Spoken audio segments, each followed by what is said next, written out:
ده كلام عظيم وجميل. يعني انت كمان يا امجد مش فنان نوبي فقط، انت فنان قومي، فممكن نسمع منك حاجه.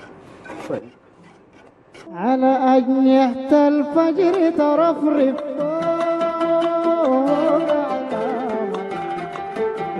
على أجنحة الفجر ترفرف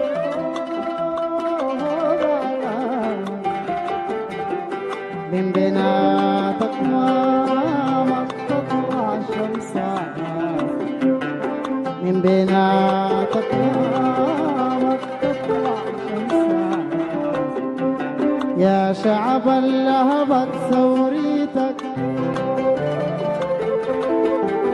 يا شعب اللهبت ثوريتك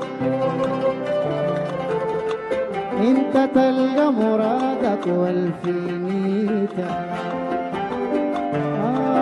انت تلقى مرادك والفينيتك عمق احساسك بحريتك عمق احساسك بحريتك يبقى ملامح في ذريتك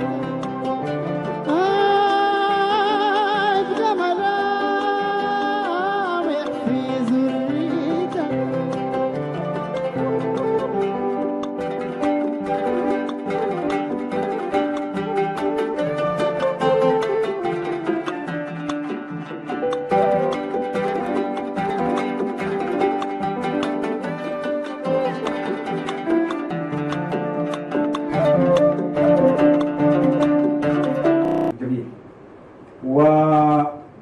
ورصدت حركات واسم على اساس انه يؤثر على اللجنه بانه هو يستطيع انه يعمل حاجات خطيره جدا، ورصدت صبر الفنان امجد سالم ايضا، ويعني ادت حبه انه في الغناء كان ما كان شغال، لكن ده استفاد من الحكايه يعني في مساعدات هنا، في مساعدات لكن على